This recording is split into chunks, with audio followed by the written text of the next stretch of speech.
les aléas. Bonjour les coquettes, bienvenue sur ma chaîne, j'espère que vous allez bien. Aujourd'hui on se retrouve pour les collections de Noël. Alors quand je parle de collections de Noël, ça peut être effectivement des collections qui sont spécifiquement liées à Noël, ou alors les marques ont tendance à lancer des petites nouveautés pour Noël. Ça peut être pour faire des petits cadeaux, ou voilà, ou des bundles, ou des palettes. Donc j'ai bien évidemment craqué sur certaines marques qui proposaient ces petites choses-là.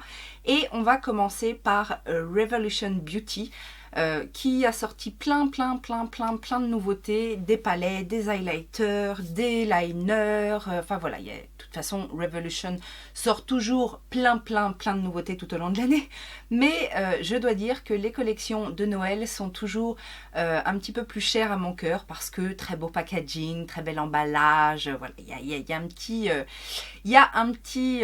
plus qui fait que ça nous donne très envie. C'est les paillettes, c'est les glitters, c'est les petites choses que on aime bien, quoi. On est des vraies filles.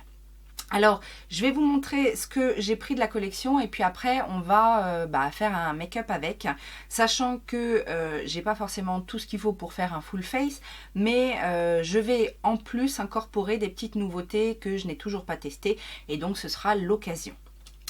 Pour les palettes, je vous avoue avoir craqué sur ces petites palettes de la gamme Precious Stone, donc qui sont des palettes un petit peu scintillantes comme ça. Il y en a 4. Il y en a une rouge, une verte, une améthyste et une grise. J'ai craqué pour la rouge et la verte.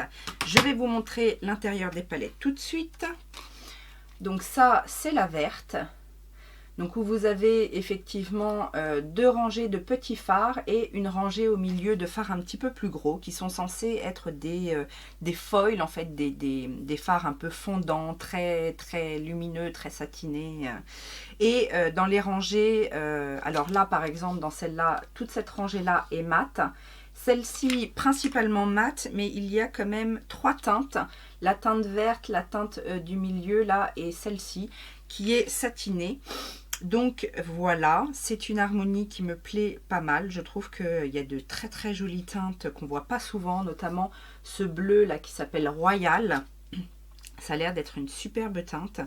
Mais je vous avoue qu'aujourd'hui, je n'ai pas envie de tester cette palette. J'ai envie de tester la Ruby, la rouge, parce qu'elle m'inspire énormément. Regardez-moi cette merveille. Voilà, donc c'est la même composition. Pareil, au niveau des fards, donc là c'est un petit peu plus diversifié. Mais toujours cette ligne du milieu avec des fards foil, topper, tout ce qu'on aime. Je n'ai pas encore mis mes doigts dedans, je vous attendais, n'est-ce pas? Mais voilà, cette palette m'inspire énormément. Et dans les produits sortis pour Noël, j'ai également craqué pour un petit highlighter. Regardez-moi, c'est trop mignon, accroché dans le sapin. Bon, il ne sera pas accroché, hein, on va le découvrir aujourd'hui. Donc j'ai pris le Rose Quartz Highlighter. Il y en a plusieurs, c'est voilà, c'est tout mignon. Et au niveau de l'intérieur de l'highlighter, ça me fait beaucoup penser à la collection qui vient de sortir aussi de chez Nabla. Nabla vient de sortir alors, highlighter, blush, on va dire, mais ça ressemble un petit peu à ça. Donc voilà, on va tester ça aujourd'hui. Et dans les petites nouveautés que j'avais à tester, j'ai bien envie de tester le Mega Conceal de Makeup Obsession, que vous avez vu dans un dernier haul. La poudre Pure Bake. Alors j'ai regardé un petit peu la teinte, ça m'a l'air un peu foncé, mais bon, comme aujourd'hui j'ai un fond de teint un petit peu plus foncé que d'habitude, ça va passer. J'ai également la petite Skin Finish en teinte Lustrous de Revolution Pro. Ah oui, aussi dans la collection de Noël, j'ai également craqué pour un des liners pailletés. J'ai pris le Rose Quartz parce que c'est l'une des teintes qui me paraissait être la plus intéressante par rapport à ce que j'ai déjà en liner pailleté. Et puis du coup, ça va aller très bien avec le choix de la palette. J'ai fait mon teint, j'ai fait mes sourcils, j'ai mis une petite base correctrice que j'utilise en ce moment sous les yeux et mon primer pour les yeux, et on va finir donc ce petit look ensemble. C'est parti! Alors je commençais déjà par poudrer mon teint avec la fameuse Pure Bake, donc que j'ai pris en teint de biscuit. J'aurais peut-être dû prendre, je crois qu'il y en avait une translucent. Alors, premier bémol, c'est effectivement pas cher, mais problème avec le petit tamis, il n'y a pas de trou. Donc en fait, c'est un pot, voilà, mais j'ai toujours peur d'en foutre partout. Et c'est pas tout à fait pratique en fait à utiliser. Je sais pas pourquoi ils ont fait ça, parce que c'est quand même bien pratique quand on a un tamis. Alors, ce que je vais faire, c'est que je vais en prélever un petit peu, c'est pas facile dans cette configuration-là. Voilà, un petit peu, hein. Et je vais donc poudrer mon teint.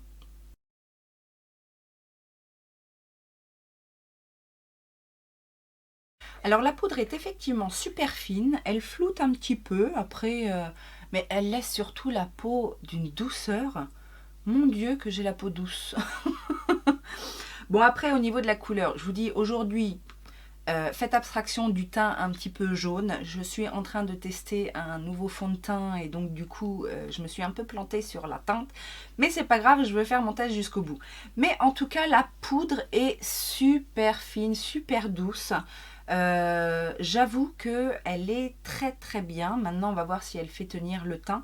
Mais après, voilà, je regrette peut-être le côté pas pratique du conditionnement, mais en tout cas c'est une poudre assez sympathique à utiliser. Je n'ai pas de nouveau bronzer Revolution à tester aujourd'hui, mais j'ai décidé de ressortir cette petite palette que j'avais eue en solde chez eux, qui fait tout. C'est une palette à tout faire pour le teint. Vous avez des blushs mat, des blushs satinés, des bronzers et highlighters mat, et des highlighters sur la dernière rangée. Je trouve cette petite palette super pratique à utiliser, et donc c'est ce que je vais utiliser pour faire mon contour. J'utilise cette petite teinte là pour réchauffer mon teint, même si aujourd'hui j'ai pas vraiment besoin qu'il soit réchauffé, mais bon, on va surtout venir contourer un petit peu. Et avec la teinte au-dessus un petit peu plus claire, je vais venir faire un léger contouring du nez.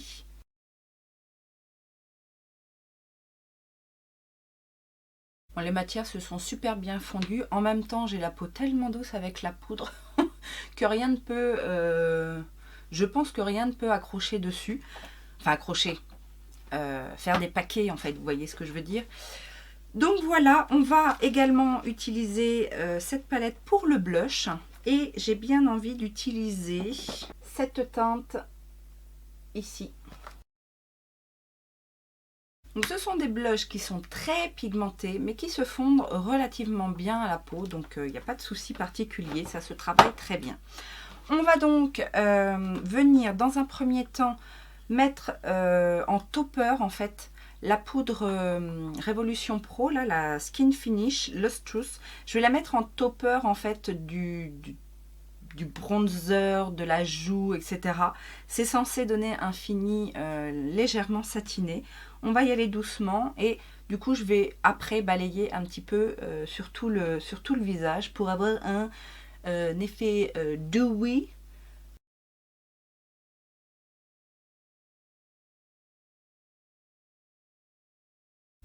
Ma foi, c'est très joli. Ça donne un effet satiné à la peau, ce que j'adore, bien évidemment.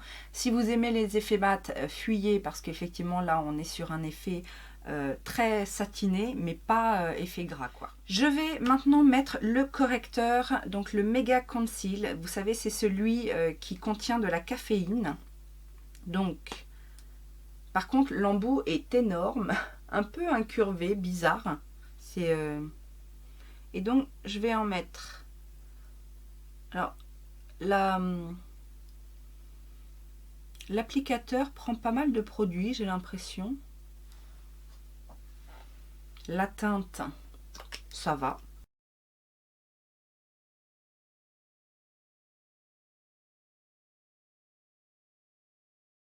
Ma foi, il s'applique bien. Il a l'air de sécher rapidement. Il n'a pas marqué les petites ridules. Il éclaire bien, mais en même temps, j'ai le teint tellement, tellement bronzé que, effectivement, il a ce côté un petit peu éclaircissant. Mais ça m'a l'air pas mal, en tout cas comme ça. Je vais le laisser comme ça, je vais pas le poudrer lui par contre, parce que justement je voudrais voir ce que ça donne, est-ce que ça file dans les ridules, est-ce que ça sèche pas trop, etc. On va le laisser vivre et on va mettre un petit peu d'highlighter quand même. On va mettre ce fameux highlighter rose quartz. Alors le packaging est un petit peu dur, je sais pas s'ils sont tous comme ça, mais bon, bref. Donc, voyons voir. C'est un petit peu poudreux. Un petit peu poudreux. La teinte est subtile. Le glow est là. Hein. Ça, c'est sûr. Le glow est là. Ça met pas trop l'emphase sur la texture de peau. Non, j'aime beaucoup. J'aime beaucoup cette teinte. On en a fini avec le teint. On va maintenant passer aux yeux avec cette superbe palette Ruby. Et donc, qu'est-ce qu'on va faire? Alors, ce que j'aime bien dans cette palette, c'est qu'il y a des tons un petit peu orangés, corail. Ouais, il y a un vrai orange là. On a des tons plus neutres. Des couleurs sympas. J'ai bien envie de commencer avec cette teinte-là, Classy. Je vais vous rapprocher. Viendez mes amis. Donc au premier abord, ça n'a pas l'air trop poudreux. Ça a l'air un peu crémeux même.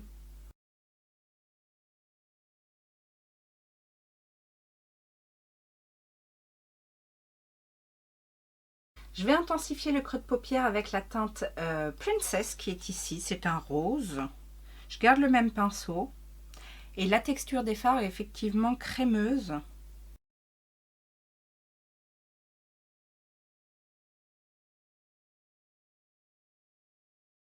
J'ai très envie de jouer avec la rangée ici et de faire un dégradé. Donc je commencerai bien avec la teinte Admirer. La texture, c'est vraiment, ça a l'air d'être vraiment du beurre. J'essaye avec un pinceau, mais je pense que ça va rien prélever du tout. Non, ça prélève rien. Mais en même temps, comme je veux être assez précise pour cette première teinte, je vais insister.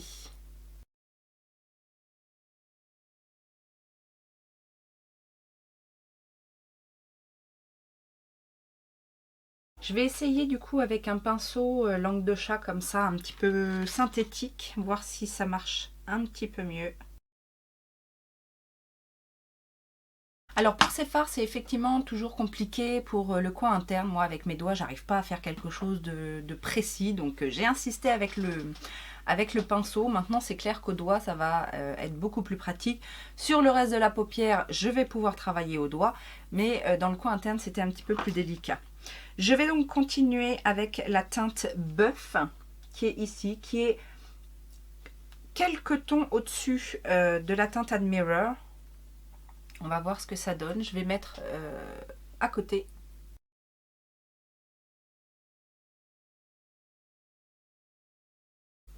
Ces fards sont tellement lumineux, c'est trop beau. Pour finir, je vais utiliser la teinte Fan, la plus foncée, que je vais mettre à la suite.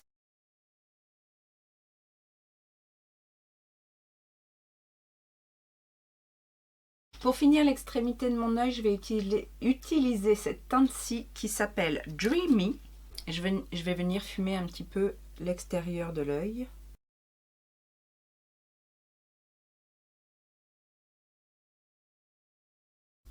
Et je vais mettre cette même teinte en ras de cils inférieur. Je vais reprendre la teinte Classy pour fondre mon ras de cils inférieur et faire le raccord avec le dessus de l'œil.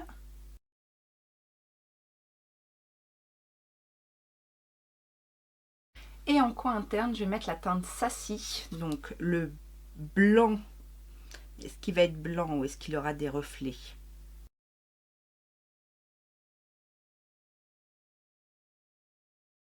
C'est effectivement un blanc de neige avec des petits reflets roses. Ma foi, très mignon. On en a fini avec les fards. Maintenant, je vais utiliser le liner. J'ai bien envie de définir mon cut crease avec ce liner et voir ce que ça donne.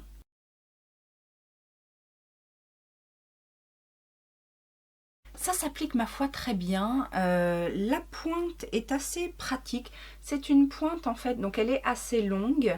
C'est une pointe souple, un peu mousseuse en fait. Donc ça permet de faire soit des traits très très fins ou des traits plus épais. On peut repasser. Alors il y a effectivement de belles paillettes dedans. Là, on est sur des paillettes un petit peu rose, violet, argenté. Il n'y a pas un contraste énorme, mais je trouve que ça se fond bien finalement avec le côté un peu métallique des lumineux. Je suis assez contente. Je vais mettre un petit peu de l'highlighter sous le sourcil.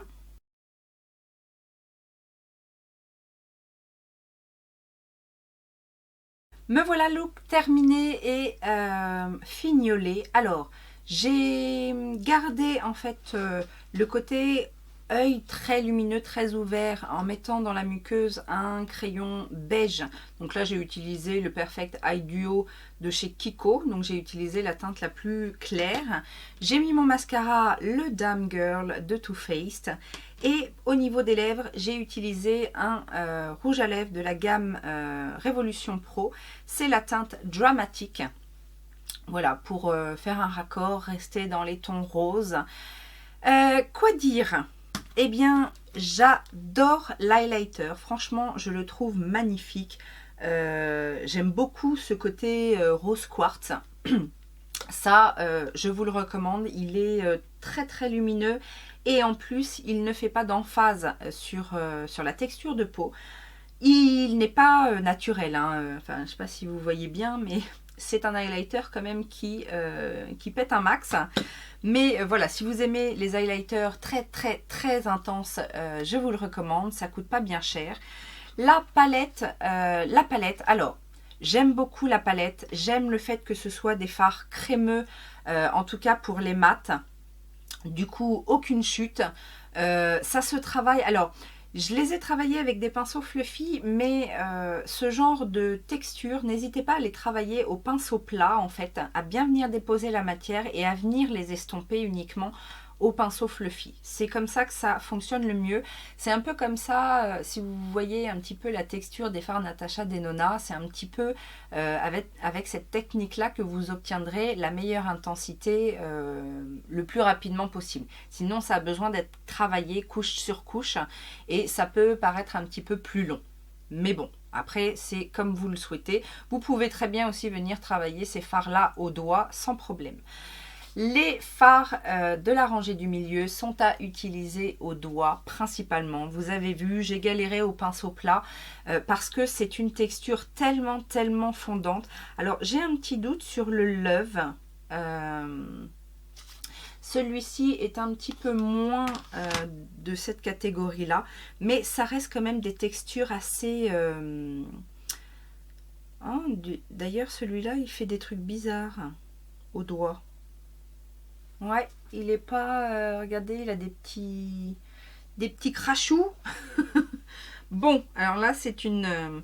mais en tout cas, pour ce qui est des autres que j'ai utilisés, et certainement le Kiss, ouais, voilà, c'est une texture super, super douce. Ah oui, qui se travaille magnifiquement au doigt. C'est un très, très joli doré d'ailleurs, ça.